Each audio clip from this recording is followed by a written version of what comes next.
While Harley Quinn has never been the most hard done by of all of DC's supervillains, she's not always had the best of times. With her childhood overtaken with either a dead father or a criminal one, dependent on the universe, and her teens taken up with a questionably healthy relationship, it seems like her life prior to the Joker was just as consistently bad as it was when she met him. As such, it often feels like DC is constructing needlessly awful situations to make us feel for our favorite clown. Even when she's not in an actively miserable situation in the comics, Harley has suffered from more scandals surrounding her character more than Josh and Zoe, mispronounce easy comic book names. Now, don't get me wrong, the character has enjoyed fortuitous periods, but the anti-hero has been done dirty too often in a wide array of mediums. So, I'm Ewan, this is What Culture Comics, and here are the 10 worst things DC has ever done to Harley Quinn. Number 10. Her constant redesigns. The decision to change Harley's look from the red and black Harley Quinn outfit is perhaps the most simultaneously controversial and understandable decision in the character's history. This argument saw its initial roots in the New 52 redesign of the character, which saw DC diverge from the iconic Jester outfit Harley wore and instead verged closer on the Arkham City design, which threw the whole Jester theme out in favor of a half-and-half hair dye job and more leather than anyone should feel totally comfortable including in one outfit. While the reaction to this was strong enough, the response to Harley's newest design, which is almost entirely inspired by the Suicide Squad film, was even stronger. Tying such a beloved character to the film that, let's face it, represented her so poorly just seems like a bad idea, and one likely to alienate existing fans from Quinn entirely. They're by no means the worst outfits the clown has ever had, but they're also a long way from the best. Number 9. The drawing contest scandal. With DC in need of a new artist in 2013 for the Harley Quinn series, the developers behind the franchise designed a contest that, at the time, they thought would be a perfectly innocent way of choosing prospective workers. The contest had candidates drawing their interpretation of a single page of a script, wherein Harley was shown doing a series of quote-unquote wacky things, with one of these panels showing the supervillain in the bath while a series of toasters and other electrical appliances were being lowered into it. Gee. Naturally, the idea of making a detailed drawing of a naked woman committing suicide was disliked by many people, with DC's competition coming off as dangerous at worst and tone-deaf at best. As the script never explicitly stated this was what was wanted, and as many artists drew a decidedly more scandalous version of a naked Harley Quinn murdering herself, the controversy grew and grew, until DC apologized for having created the whole thing in the first place. Number 8. Killing Bud and Lou. Batman Arkham City is the second entry in Rocksteady's famed Arkham series, and the first to see Tara Strong in the now familiar sight of a Harley Quinn costume. Strong took over from Arlene Sorkin and immediately had a bunch for Harley to deal with, including pregnancy troubles, a mounting gang war, and the declining health of her beloved Mr. J. But one moment that was bizarrely overlooked, and one that was extremely grim, I might add, is the riddle that shows us Harl's beloved pet hyenas were killed by Penguin and stuffed in his museum. That's right, our beloved Bud and Lou, gone, displayed in a glass case with a smarmy Cockney narration from Nolan North to cap the whole thing off. Look, I get it, they're hyenas, but they were also Harley's babies. How could you, Rocksteady? How could you? Number 7, killing off the Quintets. Harley Quinn is always something of a sidekick, whether it's in doing villainous acts with the Joker, good deeds of the Bat family, or deeds in between with the Suicide Squad. This is exactly what made her time leading the Quintets, a series of questionably talented criminals she recruited, so much fun. It's also what made the decimation of the Quintets, mere issues later, such a huge shame. Sure, Harley couldn't have had them around forever, but the dynamic of her actually being in charge for once gave the whole thing a really novel feel, helped twofold due to the fact it also tended to be genuinely funny as well. The Quintets were always a bit of a joke, but they were a good one, and certainly one that deserved a little more exploration before they were so unceremoniously ended, especially given the storylines were pretty unique and interesting. Number 6, have her appear in Death of the Family.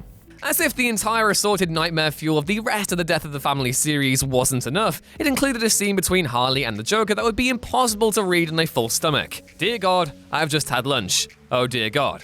Not only is Joker back in full spousal abusing form, but he also completely commits to ruining Harley's life in this moment. He attempts to submerge her in acid, bites off her ear, reveals he's infected their pet hyenas with rabies, and, worst of all, shows Harley at the end of the issue that he's had various other Harleys before her, and appears to have killed every last one of them. While it's maybe preferable to write the scene off as him attempting to convert her to his side by destroying her remaining sanity, there's also a pretty good chance that Joker's lines about Harley aren't actually a joke, and that many have suffered the fate of being the Joker's sidekick. It's an effective way to get Quinn to officially cut ties with the Joker, but it also makes her character feel just that little bit less significant, which is maybe a less than stellar move on DC's behalf. Like, what was wrong with her mad love origin? Number 5, killing all of her non-Joker love interests.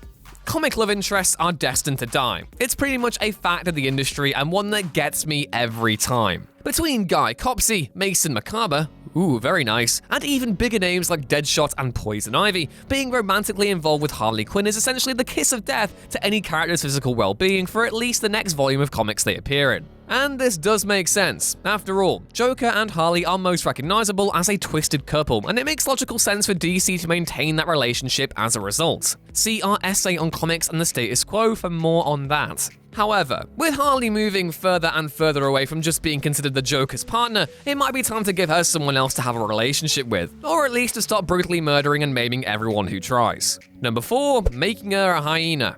Although a certain niche category of Harley fans were sure to be over the moon at her transformation, it's pretty safe to say the vast majority of fans were left in silent horror at the Harley-Hyena hybrid that appeared within the Teenage Mutant Ninja Turtles Batman 2016 crossover, which is great, by the way. This transformation alone would have been creepy enough, but it's made worlds worse by the fact that all the other villains don't look like fresh horrors in their transformed form, and it's somehow literally only Harley that looks like a series of marshmallows half melted into an arts and crafts project. While an animal-based redesign could go far worse, as anyone who has looked at the 2019 Cats trailer is well aware of, there's still something incredibly off about this design that doesn't quite sit right. Mercifully, it's not a version of Harley we have to see for very long, as she is taken out in the next page of the comic, although you may be seeing her in your nightmares for much, much longer. Number 3, having her replaced. The discovery that there are, in fact, 2 Harley Quinns in Batman White Knight is perhaps the biggest surprise in the entire series, which, given the wild ride a non-villainous Joker is, says a lot. The cliff notes are that one of the pair is with the reformed Joker, who is going by the title of Jack Napier, and the other was with the Joker while he was in full villain mode and wants him to convert back to his old ways.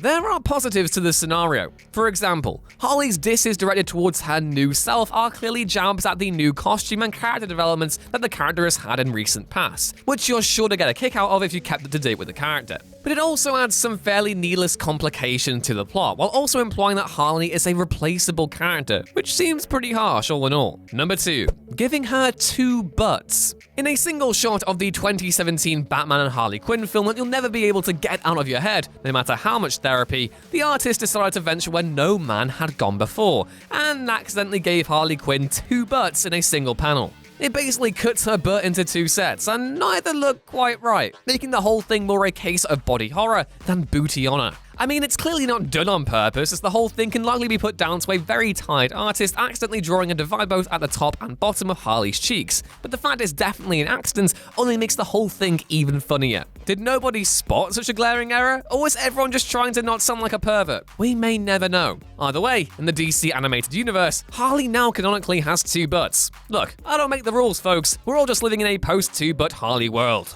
And number 1, her Batman Arkham Asylum design. Harley Quinn's design in Batman Arkham Asylum may as well have been bought from a costume shop the day before Halloween, because the whole thing has an element of rushing to put together an outfit last minute. While this may sound cruel, Harley's design here is essentially half a nurse's outfit with a corset and leather thigh highs, which just isn't the most original costume in comic history. In all fairness, many of the Arkham designs have been critiqued for their mundaneness, such as Poison Ivy's costume consisting of a half-undone button-up shirt, or the Joker's infamously questionable Venom form, which gave him a mohawk for reasons us mere mortals may never truly understand. This in mind, Harley's design in the game is more indicative of a general weak point of the title than any specific choice regarding Quinn herself. However, this doesn't change the fact that it's a pretty dull reimagining of a character who generally has some really interesting costumes. Sure, the nurse theme with the asylum makes sense, and Rocksteady were even going to have Joker in a Batman RIP style lab coat to match Quinn's look, but this marked the beginning of the end for the character's classic costume. Innovation is always welcomed, of course, but after Arkham Asylum came City's Harley, and then Knight's Harley, and before that the New 52's Harley, and then Suicide Squad's You get the idea. While there have been decent variations on the original theme since, Harley's Assault on Arkham costume a notable example, most of what came after Asylum just ain't it, Chief. And that was our list. What do you think is the most egregious thing DC has ever done to Harley Quinn? Let us know in the comments below, and don't forget to like and subscribe if you haven't done so already. I've been Ewan, catch me on Twitter at EwanRuinsThings, and I'll see you next time. Bye!